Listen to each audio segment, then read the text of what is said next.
ಕಲಿಕೆಯಲ್ಲಿ ಮುಂದು ನಾವೆಂದು ನಾವೇ ನಾಲೆಡ್ಜ್ ವಾರಿಯರ್ಸ್. ಕಲಿಯೋಣ, ಪರರಿಗೂ ಹಂಚೋಣ.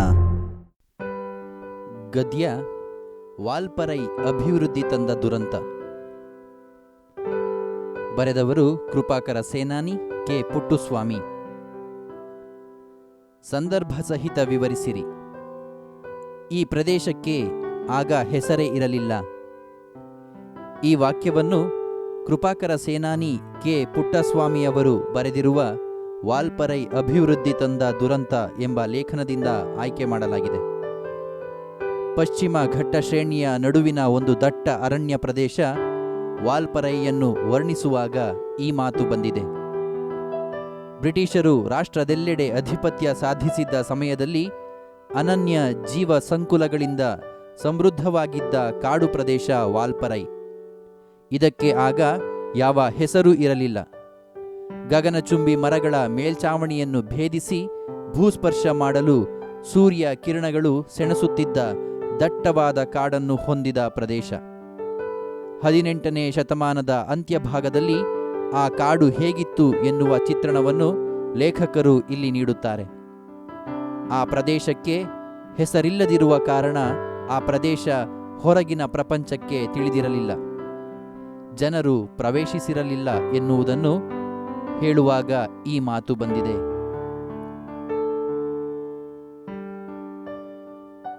ಅದು ಅವರು ಆವರೆಗೂ ನೋಡಿರದ ಪ್ರಾಣಿ. ಈ ವಾಕ್ಯವನ್ನು ಕೃಪಾಕರ ಸೇನಾನಿ ಕೆ. ಪುಟ್ಟಸ್ವಾಮಿಯವರು ಬರೆದಿರುವ ವಾಲ್ಪರೈ ಅಭಿವೃದ್ಧಿ ತಂದ ದುರಂತ ಎಂಬ ಲೇಖನದಿಂದ ಆಯ್ಕೆ ಮಾಡಲಾಗಿದೆ. ವಾಲ್ಪರೈ ಅರಣ್ಯಕ್ಕೆ ಕಾರ್ವೇರ್ ಮಾರ್ಷ್ ಪ್ರವೇಶಿಸಿದಾಗ ಅಲ್ಲಿನ ಆದಿವಾಸಿಗಳು ಪ್ರತಿಕ್ರಿಯಿಸಿದ ರೀತಿಯನ್ನು ಹೇಳುವಾಗ ಈ ಸಾಲು ಬಂದಿದೆ. ವಾಲ್ಪರೈನ ಕಗ್ಗತ್ತಲ ಅರಣ್ಯ ಪ್ರದೇಶಕ್ಕೆ ಮೊದಲ ಬಾರಿಗೆ ಬ್ರಿಟಿಷಿಗ ಕಾರ್ವೇರ್ ಮಾರ್ಷ್ ಕುದುರೆ ಏರಿ ಕೊಯಮತ್ತೂರಿನಿಂದ ದಕ್ಷಿಣಕ್ಕೆ 100 ಕಿಲೋಮೀಟರ್ ದೂರಕ್ಕೆ ಬಂದ. ಅಲ್ಲಿನ ಪ್ರಕೃತಿಯನ್ನು ಆನಂದಿಸುತ್ತಾ ವಾಲ್ಪರೈನಲ್ಲಿ ಕಗ್ಗತ್ತಲು ಅರಣ್ಯದ ಚಕ್ರವ್ಯೂಹದಲ್ಲಿ ಸಿಕ್ಕಿಬಿದ್ದ. ಅದರಿಂದ ಹೊರಬರಲು ಪ್ರಯತ್ನಿಸುತ್ತಿದ್ದ. ಕಾಲುದಾರಿಯೊಂದು ಕಣ್ಣಿಗೆ ಬಿದ್ದು ಗುಡಿಸಲುಗಳಿದ್ದ ಸ್ಥಳಕ್ಕೆ ಹೋದಾಗ ಅಲ್ಲಿನ ಆದಿವಾಸಿಗಳು ಇವನನ್ನು ನೋಡಿ ದಿಗಿಲುಗೊಂಡರು. ಇವನ ಕುದುರೆಯನ್ನು ನೋಡಿದಾಗ ಅವರಲ್ಲಿ ಆದ ಬದಲಾವಣೆಯನ್ನು ಕುರಿತು ಲೇಖಕರು ಹೇಳುವಾಗ ಈ ಮಾತು ಬಂದಿದೆ. ದುರಂತದ ಮೂಲ ಬೀಜಗಳು ಚಹಾ ಗಿಡದ ರೂಪದಲ್ಲಿ ಬಂದವು. ಈ ವಾಕ್ಯವನ್ನು ಕೃಪಾಕರ ಸೇನಾನಿ ಕೆ. ಪುಟ್ಟಸ್ವಾಮಿಯವರು ಬರೆದಿರುವ ವಾಲ್ಪರೈ ಅಭಿವೃದ್ಧಿ ತಂದ ದುರಂತ ಎಂಬ ಲೇಖನದಿಂದ ಆಯ್ಕೆ ಮಾಡಲಾಗಿದೆ. ವಾಲ್ಪರೈ ಅರಣ್ಯಕ್ಕೆ ಕಾರ್ವೇರ್ ಮಾರ್ಷ್ ಪ್ರವೇಶಿಸಿ ಚಹಾ ಗಿಡಗಳನ್ನು ನೆಟ್ಟ ಪರಿಣಾಮದ ಕುರಿತು ಹೇಳುವಾಗ ಈ ಮಾತು ಬಂದಿದೆ. ವಾಲ್ಪರೈ ಅರಣ್ಯಕ್ಕೆ ಮೊದಲ ಬಾರಿಗೆ ಬ್ರಿಟಿಷಿಗ ಕಾರ್ವೇರ್ ಮಾರ್ಷ್ ಪ್ರವೇಶಿಸಿದ. ಅಲ್ಲಿ ಆತನಿಗೆ ಪೂಣಚ್ಚಿ ಎಂಬ ಆದಿವಾಸಿ ಪರಿಚಯವಾದನು. ಅವನ ನೆರವಿನಿಂದ ಇಡೀ ಅರಣ್ಯವನ್ನೆಲ್ಲ ಮಾರ್ಷ್ ಅನ್ವೇಷಿಸಿದ. ಪ್ರಕೃತಿಯನ್ನು ಆಸ್ವಾದಿಸುತ್ತಾ ತಾನು ಇಲ್ಲಿಯೇ ನೆಲೆಸಬೇಕೆಂದು ತೀರ್ಮಾನಿಸಿದ. ಪೂಣಚ್ಚಿಯ ಸಹಕಾರದಿಂದ ಸ್ಥಳೀಯರ ವಿಶ್ವಾಸ ಸಂಪಾದಿಸಿ ಇಡೀ ಪ್ರದೇಶದ ನಕ್ಷೆ ತಯಾರಿಸಿ ಅಲ್ಲಿ ಆಗಷ್ಟೇ ಭಾರತ ಪ್ರವೇಶ ಮಾಡಿದ್ದ ಚಹಾ ಗಿಡಗಳನ್ನು ತಂದು ನೆಟ್ಟ ಎಂದು ಹೇಳುವಂತಹ ಸಂದರ್ಭದಲ್ಲಿ ಈ ಮಾತನ್ನು ಲೇಖಕರು ಹೇಳಿದ್ದಾರೆ. ಕಾರ್ಮಿಕರು ಕೆಂಪು ಬಾವುಟ ಹಿಡಿದು ಹೋರಾಟಕ್ಕೆ ಸಜ್ಜಾಗಿದ್ದಾರೆ. ಈ ವಾಕ್ಯವನ್ನು ಕೃಪಾಕರ ಸೇನಾನಿ ಕೆ. ಪುಟ್ಟಸ್ವಾಮಿಯವರು ಬರೆದಿರುವ ವಾಲ್ಪರೈ ಅಭಿವೃದ್ಧಿ ತಂದ ದುರಂತ ಎಂಬ ಲೇಖನದಿಂದ ಆಯ್ಕೆ ಮಾಡಲಾಗಿದೆ. ವಾಲ್ಪರೈನಲ್ಲಿ ಜನರ ಬದಲಿಗೆ ಯಂತ್ರಗಳನ್ನು ಬಳಸಿದ್ದರಿಂದ ಅಲ್ಲಿನ ಕಾರ್ಮಿಕರಿಗೆ ಆದಂತಹ ಸ್ಥಿತಿಯನ್ನು ಕುರಿತಾಗಿ ಹೇಳುವ ಸಂದರ್ಭವಿದು. ವಾಣಿಜ್ಯ ವ್ಯವಹಾರದ ದೃಷ್ಟಿಯಿಂದ ಶ್ರೀಮಂತ ಪ್ರದೇಶವೆಂದು ಗುರುತಿಸಿಕೊಂಡಿದ್ದ ವಾಲ್ಪರೈ ಈಗ ತತ್ತರಿಸುತ್ತಿದೆ. ಅಂತಾರಾಷ್ಟ್ರೀಯ ವಿದ್ಯಮಾನಗಳು ಅದರ ಆರ್ಥಿಕ ಸ್ಥಿತಿಗತಿಗೆ ಕುತ್ತು ತಂದಿದೆ. ವಿಶ್ವ ಮಾರುಕಟ್ಟೆಯಲ್ಲಿ ಚಹಾ ಬೇಡಿಕೆ ಕುಸಿದಿದೆ. ರಫ್ತು ಇಳಿಮುಖಗೊಂಡು ಚಹಾ ತೋಟಗಳು ನಷ್ಟದಲ್ಲಿವೆ. ಬದುಕುಳಿಯಲು ತೋಟದ ಮಾಲೀಕರು ಉತ್ಪಾದನಾ ವೆಚ್ಚ ಕಡಿತಗೊಳಿಸುವ ಅನಿವಾರ್ಯತೆಯಲ್ಲಿದ್ದಾರೆ. ಜನರ ಬದಲು ಯಂತ್ರಗಳನ್ನು ಬಳಸಲು ಮುಂದಾಗಿದ್ದಾರೆ. ಕಂಗಾಲಾದ ಕಾರ್ಮಿಕರು ಬಾವುಟ ಹಿಡಿದು ಹೋರಾಟಕ್ಕೆ ಸಜ್ಜಾಗಿದ್ದಾರೆ. ಸರ್ಕಾರಕ್ಕೆ ಮನವಿ ಕೊಟ್ಟರೂ ಹಸನಾಗುವ ಭರವಸೆಗಳಿಲ್ಲ ಎನ್ನುವಾಗ ಈ ಮಾತು ಬಂದಿದೆ. ಹಾಡುಗಳು ಅವುಗಳಿಗೆ ಅನಿವಾರ್ಯ, ಅವುಗಳ ಕರ್ಮ. ಈ ವಾಕ್ಯವನ್ನು ಕೃಪಾಕರ ಸೇನಾನಿ ಕೆ ಪುಟ್ಟಸ್ವಾಮಿಯವರು ಬರೆದಿರುವ ವಾಲ್ಪರೈ ಅಭಿವೃದ್ಧಿ ತಂದ ದುರಂತ ಎಂಬ ಲೇಖನದಿಂದ ಆಯ್ಕೆ ಮಾಡಲಾಗಿದೆ. ವಾಲ್ಪರೈ ಅಭಿವೃದ್ಧಿ ತಂದ ದುರಂತದಲ್ಲಿ ವಿಜಲಿಂಗ್ ಥ್ರಶ್ಗಳು ನೆಲೆ ಕಳೆದುಕೊಳ್ಳುವಂತಾಯಿತು ಎನ್ನುವಾಗ ಈ ಮಾತು ಬಂದಿದೆ. ವಾಲ್ಪರೈನ ದಟ್ಟ ಕಾಡು ಅವನತಿಯಾಗುತ್ತಿದ್ದರೂ ಹಾಡು ಹಕ್ಕಿಗಳಾದ ವಿಜಲಿಂಗ್ ಥ್ರಶ್ಗಳು ಬದುಕುಳಿಯುವ ಛಲ ತೊಟ್ಟಿವೆ. ಕಾಡು ಕಣ್ಮರೆಯಾದ ಕಾರಣ ಅವು ಬದುಕುಳಿಯಲು ಕೊಳಚೆ ನೀರು ಇರುವಂತಹ ಚರಂಡಿಗಳಲ್ಲಿ ವಾಸಿಸಬೇಕಾದ ಪರಿಸ್ಥಿತಿ ಎದುರಾಗಿದೆ. ಸ್ವಚ್ಛ ನೀರಿನ ಹಳ್ಳ ಕೊಳ್ಳಗಳಲ್ಲಿ ವಾಸಿಸುತ್ತಿದ್ದ ಈ ಹಕ್ಕಿಗಳು ಈಗ ಮೆಲ್ಲನೆ ಹರಿಯುತ್ತಿರುವ ಕೊಳಚೆ ನೀರಿನಲ್ಲಿ ಆಶ್ರಯಿಸಬೇಕಾಗಿದೆ. ನೆಲೆ ಕಳೆದುಕೊಂಡು ನೋವಿನಲ್ಲೂ ಮುಂಜಾನೆ ಬೇಗ ಎದ್ದು ರಾಗವಾಗಿ ಹಾಡುತ್ತಿವೆ. ಹಾಗೆ ಹಾಡುವುದು ಅವುಗಳಿಗೆ ಅನಿವಾರ್ಯವಾಗಿದೆ ಎನ್ನುವಾಗ ಈ ಮಾತು ಬಂದಿದೆ.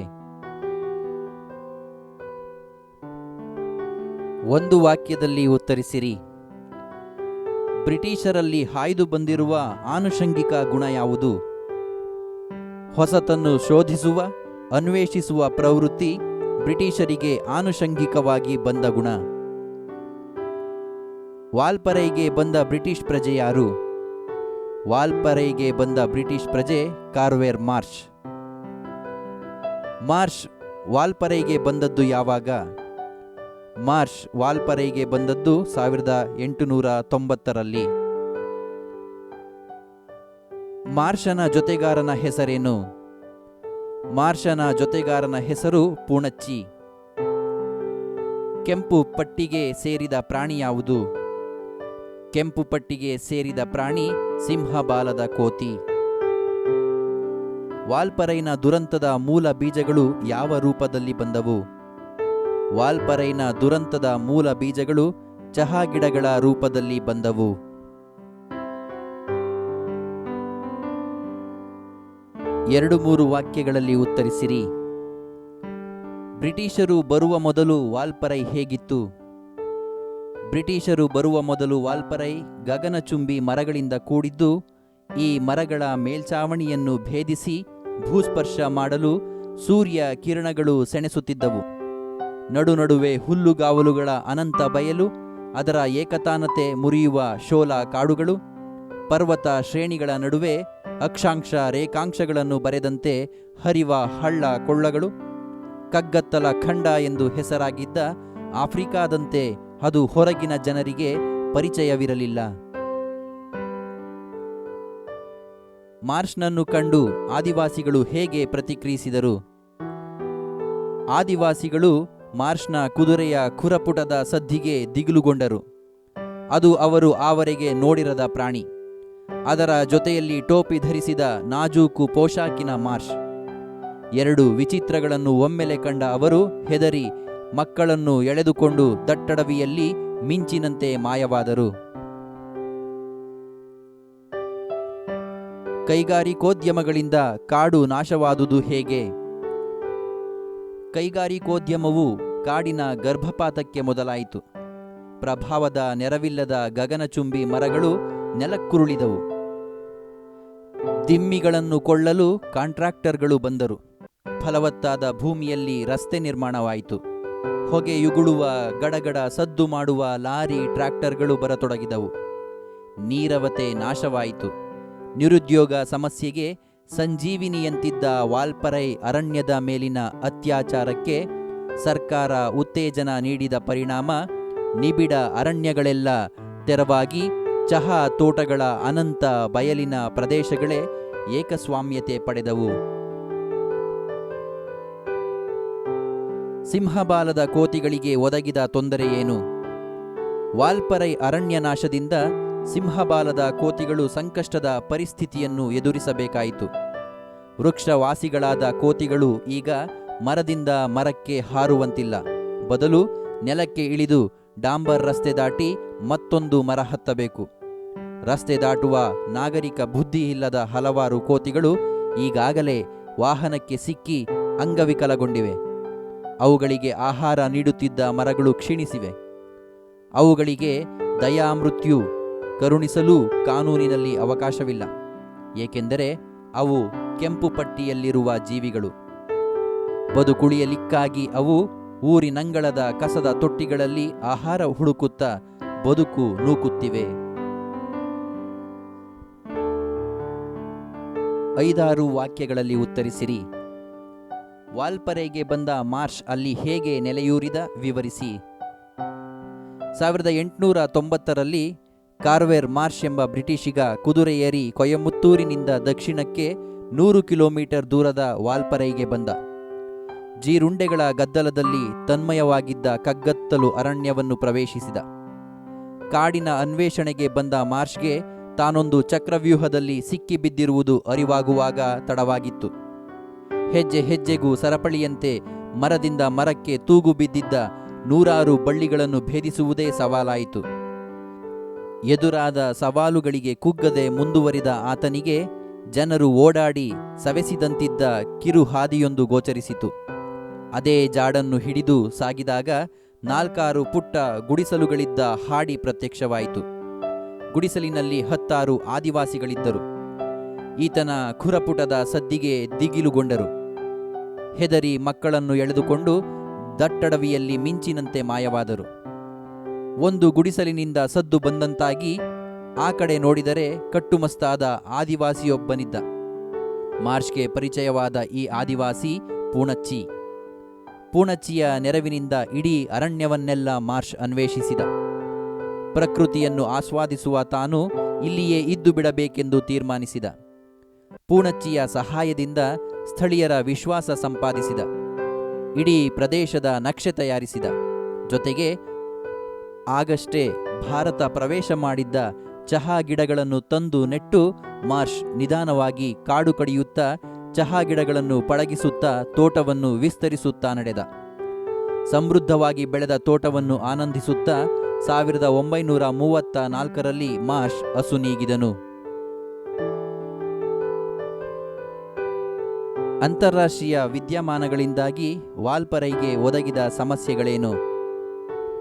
ಮಾರ್ಷ್ನ ಚಹಾ ತೋಟದ ಯಶಸ್ಸು ಸ್ವಾತಂತ್ರ್ಯೋತ್ತರದಲ್ಲಿ ಭಾರತದ ಅಗ್ರಗಣ್ಯ ಕೈಗಾರಿಕೋದ್ಯಮಿಗಳನ್ನು ಕೈಬೀಸಿ ಕರೆಯಿತು. ಕಾಡಿನ ಗರ್ಭಪಾತಕ್ಕೆ ಮೊದಲಾಯಿತು. ಪ್ರಭಾವದ ನೆರವಿಲ್ಲದೆ ಗಗನಚುಂಬಿ ಮರಗಳು ನೆಲಕ್ಕುರುಳಿದವು. ದಿಮ್ಮಿಕೊಳ್ಳಲು ಕಾಂಟ್ರಾಕ್ಟರುಗಳು ಬಂದರು. ಫಲವತ್ತಾದ ಭೂಮಿಯಲ್ಲಿ ರಸ್ತೆ ನಿರ್ಮಾಣವಾಯಿತು. ಹೊಗೆಯುಗುಳುವ ಗಡಗಡ ಸದ್ದು ಮಾಡುವ ಲಾರಿ ಟ್ರಾಕ್ಟರ್ಗಳು ಬರತೊಡಗಿದವು. ನೀರವತೆ ನಾಶವಾಯಿತು. ನಿರುದ್ಯೋಗ ಸಮಸ್ಯೆಗೆ ಸಂಜೀವಿನಿಯಂತಿದ್ದ ವಾಲ್ಪರೈ ಅರಣ್ಯದ ಮೇಲಿನ ಅತ್ಯಾಚಾರಕ್ಕೆ ಸರ್ಕಾರ ಉತ್ತೇಜನ ನೀಡಿತು. ಉದ್ಯಮಿಗಳಿಗೆ ಅನುಕೂಲವಾಗುವಂತೆ ವರ್ತಿಸಿತು. ನಿಬಿಡ ಅರಣ್ಯಗಳೆಲ್ಲ ತೆರವಾಗಿ ಚಹಾ ತೋಟಗಳ ಅನಂತ ಬಯಲಿನ ಪ್ರದೇಶಗಳೇ ಏಕಸ್ವಾಮ್ಯತೆ ಪಡೆದವು. ಈಗ ಇಡೀ ವಾಲ್ಪರೈ ಹಸಿರು ಕಂಬಳಿ ಹೊದ್ದು ಮಲಗಿದಂತಿದೆ. ಕಣ್ಣು ಕಾಣುವವರೆಗೂ ಚಹಾ ತೋಟದ ಅನಂತ ಬಯಲು ಇದು ಮಾನವ ಸಾಮರ್ಥ್ಯಕ್ಕೆ ದಕ್ಕಿದ ವಿಜಯ ಪತಾಕೆಯಂತಿದೆ. ಆದರೆ ಈ ಅಭಿವೃದ್ಧಿ ಅಲ್ಲಿನ ಜೀವ ಸಂಕುಲಗಳ ಮೇಲೆ ಬೀರಿರಬಹುದಾದ ದುಷ್ಪರಿಣಾಮದ ಬಗ್ಗೆ ಯಾರಿಗೂ ಅರಿವಿರಲಿಲ್ಲ. ಅಲ್ಲಿ ಆಧಿಪತ್ಯ ಸ್ಥಾಪಿಸಿ ಸ್ವಚ್ಛಂದವಾಗಿ ಬದುಕಿದ್ದ ಸಿಂಹಬಾಲದ ಕೋತಿಗಳು ವಂಶನಾಶದ ಅಂಚಿನಲ್ಲಿವೆ. ಅಲ್ಲದೆ ಅನೇಕ ಜೀವ ಸಂಕುಲಗಳು ಕಣ್ಮರೆಯಾದವು. ಅಂತಾರಾಷ್ಟ್ರೀಯ ವಿದ್ಯಮಾನಗಳು ವಾಲ್ಪರೈನ ಆರ್ಥಿಕ ಸ್ಥಿತಿಗತಿಗೆ ಕುತ್ತು ತಂದಿವೆ. ಜನರು ನಿರ್ವಹಿಸುತ್ತಿದ್ದ ಕೆಲಸಗಳನ್ನು ಯಾಂತ್ರೀಕರಣ ಮಾಡಲು ಮುಂದಾಗಿದ್ದಾರೆ. ಕಾರ್ಮಿಕರು ಹೋರಾಟಕ್ಕೆ ಮುಂದಾಗಿದ್ದಾರೆ. ವಾಲ್ಪರೈನಲ್ಲಿ ಹಿಂದಿನ ವೈಭವವಿಲ್ಲ. ಪ್ರಶಾಂತ ನೀರವತೆಯ ಕುರುಹಿಲ್ಲ. ಕಾಡನ್ನು ಸೀಳಿ ಅನುರಣಿಸುತ್ತಿದ್ದ ವಾನರಗಳ ಕೇಕೆ ಇಲ್ಲ. ಬದಲು ಯಂತ್ರಗಳ ಸದ್ದು, ದಿನನಿತ್ಯ ಕಾರ್ಮಿಕರ ಮೆರವಣಿಗೆ, ಪ್ರತಿಭಟನೆಯ ಘೋಷಣಾ ಧ್ವಜಗಳು ತುಂಬಿದೆ. ಸಿಂಹಬಾಲದ ಕೋತಿಗಳು ಅವನತಿಯ ದಿನಗಳನ್ನು ಎಣಿಸುತ್ತಿವೆ. ಈ ಎಲ್ಲ ಸಮಸ್ಯೆಗಳನ್ನು ಅಂತಾರಾಷ್ಟ್ರೀಯ ವಿದ್ಯಮಾನದಿಂದಾಗಿ ವಾಲ್ಪರೈ ಎದುರಿಸುತ್ತಿದೆ. ಸಿಂಹಬಾಲದ ಕೋತಿಗಳು ಮತ್ತು ಹಾಡು ಹಕ್ಕಿಗಳಿಗಾದ ಅನನುಕೂಲಗಳಾವುವು ವಿವರಿಸಿ. ಮಾರ್ಷ್ನ ಚಹಾ ತೋಟದ ಯಶಸ್ಸು ಸ್ವಾತಂತ್ರ್ಯೋತ್ತರದಲ್ಲಿ ಭಾರತದ ಅಗ್ರಗಣ್ಯ ಕೈಗಾರಿಕೋದ್ಯಮಿಗಳನ್ನು ಕೈಬೀಸಿ ಕರೆಯಿತು. ವಾಲ್ಪರೈಗೆ ಲಗ್ಗೆ ಇಟ್ಟರು. ಇವರುಗಳಿಂದ ಕಾಡಿನ ಗರ್ಭಪಾತ ಆರಂಭಗೊಂಡಿತು.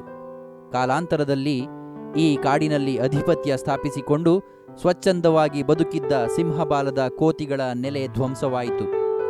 ಕಾಡಿನೆಲ್ಲೆಡೆ ಆವರಿಸಿದ್ದ ಅವುಗಳ ಸಂಖ್ಯೆ ಕ್ಷೀಣಿಸಿ ಕೇವಲ 2,000ಕ್ಕೆ ಇಳಿದಾಗ ಇಡೀ ಜಗತ್ತೇ ಬೆಚ್ಚಿಬಿದ್ದಿತು.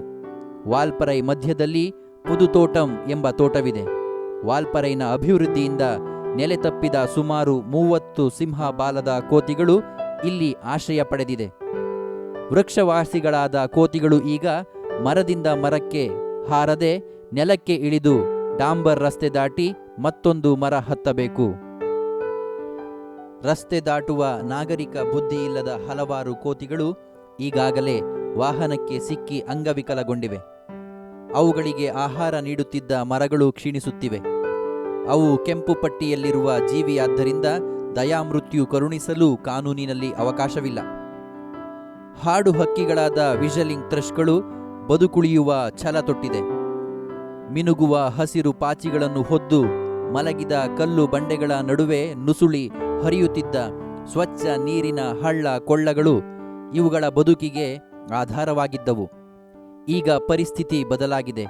ಝರಿ ಜಲಪಾತಗಳ ಪಾತ್ರಗಳನ್ನೆಲ್ಲ ಆಕ್ರಮಿಸಿ ಮೆಲ್ಲನೆ ತೆವಳುತ್ತಿರುವ ಕೊಳಚೆ ನೀರಿನ ಚರಂಡಿಗಳ ಈ ಹಾಡು ಹಕ್ಕಿಗಳ ನೆಲೆಯಾಗಿವೆ.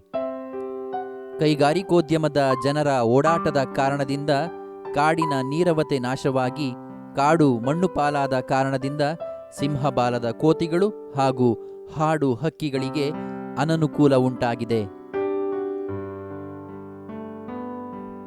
ಅಭಿವೃದ್ಧಿ ತರುವ ಪ್ರಾಕೃತಿಕ ನಾಶದ ಸ್ವರೂಪವನ್ನು ಪಠ್ಯದ ಹಿನ್ನೆಲೆಯಲ್ಲಿ ಚರ್ಚಿಸಿರಿ. ಅಭಿವೃದ್ಧಿ ಹೆಸರಿನಲ್ಲಿ ವಾಲ್ಪರೈನ ಸೊಬಗು ಅರಣ್ಯ ಸಂಪತ್ತು ನಾಶವಾಗುವುದರ ಜೊತೆಗೆ ಅಲ್ಲಿನ ಜೀವ ಸಂಕುಲಕ್ಕೆ ಅಪಾರ ಹಾನಿಯಾಯಿತು. ಮಾನವನ ಅಭಿವೃದ್ಧಿಯ ಆಸೆಗಳು ಕಾಡನ್ನು ನಾಶ ಮಾಡುವ ಮೂಲಕ ಜೈವಿಕ ಜಗತ್ತಿನ ಏರುಪೇರುಗಳಿಗೆ ಕಾರಣವಾಗುವ ದುರಂತಗಳನ್ನು ವಾಲ್ಪರೈನಲ್ಲಿ ನೋಡಬಹುದು. ವಾಲ್ಪರೈ ಎಂಬ ದಟ್ಟವಾದ ಕಾಡಿನಲ್ಲಿ ಮಾರ್ಷ್ ಎಂಬ ಬ್ರಿಟಿಷ್ ಅಧಿಕಾರಿ ಚಹಾ ಗಿಡಗಳನ್ನು ಬಿತ್ತಿ ಕಾಡಿನ ನಾಶಕ್ಕೆ ಕಾರಣನಾದ. ಈ ಕಾಡು ಒಂದು ಕಾಲದಲ್ಲಿ ಗಗನಚುಂಬಿ ಮರಗಳ ಮೇಲ್ಛಾವಣಿಯನ್ನು ಭೇದಿಸಿ ಭೂಸ್ಪರ್ಶ ಮಾಡಲು ಸೂರ್ಯ ಕಿರಣಗಳು ಸೆಣಸುತ್ತಿದ್ದ ದಟ್ಟವಾದ ಕಾಡು. ನಡುನಡುವೆ ಹುಲ್ಲುಗಾವಲುಗಳ ಅನಂತ ಬಯಲು, ಅದರ ಏಕತನ ಮುರಿಯುವ ಶೋಲಾ ಕಾಡುಗಳು, ಪರ್ವತ ಶ್ರೇಣಿಗಳ ನಡುವೆ ಹಳ್ಳ ಕೊಳ್ಳಗಳು, ಈ ಎಲ್ಲ ಅಂಶಗಳಿಂದ ಅರಣ್ಯ ಸುಂದರವಾಗಿತ್ತು. ನಂತರದ ದಿನಗಳಲ್ಲಿ ಮಾರ್ಷ್ ಆಗಮಿಸುತ್ತಾನೆ. ಜೀರುಂಡೆ ಗದ್ದಲದಲ್ಲಿ ತನ್ಮಯವಾಗಿದ್ದ ಕಗ್ಗತ್ತಲು ಅರಣ್ಯವನ್ನು ಪ್ರವೇಶಿಸಿ ಚಹಾ ತೋಟವನ್ನು ವಿಸ್ತರಿಸಿ ಅದನ್ನು ಆನಂದಿಸುತ್ತಾ ಹಸು ನೀಗುತ್ತಾನೆ. ತದನಂತರ ಚಹಾ ತೋಟವು ಅಗ್ರಗಣ್ಯ ಕೈಗಾರಿಕೋದ್ಯಮಿಗಳನ್ನು ಕೈಬೀಸಿ ಕರೆಯಿತು. ಪ್ರಭಾವದ ನೆರವಿಲ್ಲದೆ ಗಗನಚುಂಬಿ ಮರಗಳು ನೆಲಕ್ಕೆ ಉರುಳಿದವು. ಫಲವತ್ತಾದ ಭೂಮಿಯಲ್ಲಿ ರಸ್ತೆ ನಿರ್ಮಾಣವಾಗಿ ಗಡಗಡ ಸದ್ದು ಮಾಡುವ ಲಾರಿ ಟ್ರ್ಯಾಕ್ಟರ್ಗಳು ಬರತೊಡಗಿದವು. ನೀರವತೆ ನಾಶವಾಯಿತು. ಅರಣ್ಯದ ಮೇಲಿನ ಅತ್ಯಾಚಾರಕ್ಕೆ ಸರ್ಕಾರ ಉತ್ತೇಜನ ನೀಡಿತು. ಅಂತಾರಾಷ್ಟ್ರೀಯ ವಿದ್ಯಮಾನದಿಂದಾಗಿ ಕಾರ್ಮಿಕರು ನಿರುದ್ಯೋಗಿಗಳಾದರು. ಅಭಿವೃದ್ಧಿ ಹೆಸರಿನಲ್ಲಿ ವಾಲ್ಪರೈನ ನೈಸರ್ಗಿಕ ಸೊಬಗು ಅರಣ್ಯ ಸಂಪತ್ತು ನಾಶವಾಗುವುದರ ಜೊತೆಗೆ ಅಲ್ಲಿನ ಜೀವ ಸಂಕುಲಕ್ಕೆ ಅಪಾರ ಹಾನಿಯಾಯಿತು. ಕಾಲಾನಂತರದಲ್ಲಿ ಈ ಕಾಡಿನಲ್ಲಿ ವಾಸಿಸಿ ಸ್ವಚ್ಛಂದವಾಗಿ ಬದುಕುತ್ತಿದ್ದ ಸಿಂಹಬಾಲದ ಕೋತಿಗಳ ನೆಲೆ ತಪ್ಪಿದಂತಾಯಿತು. ಅವುಗಳು ಈಗ ಮರದಿಂದ ಮರಕ್ಕೆ ಹಾರುವಂತಿಲ್ಲ.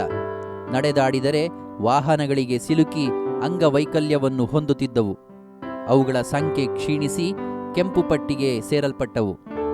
ಸ್ವಚ್ಛ ನೀರಿನಲ್ಲಿ ಬದುಕುತ್ತಿದ್ದ ಕಾಡು ಹಕ್ಕಿಗಳು ಅಂದರೆ ವಿಷಲಿಂಗ್ ಥ್ರಶ್ ಕೊಳಚೆ ನೀರಿನ ಚರಂಡಿಗಳಲ್ಲಿ ನೆಲೆಸುವಂತಾಗಿದೆ. ನಾಗರಿಕತೆಯ ಉನ್ನತಿಯ ಆದರ್ಶದೊಡನೆ ಆರಂಭವಾದ ಅಭಿವೃದ್ಧಿ ಮನುಕುಲದ ಪತನಕ್ಕೆ ಕಾರಣವಾದಂತಾಯಿತು.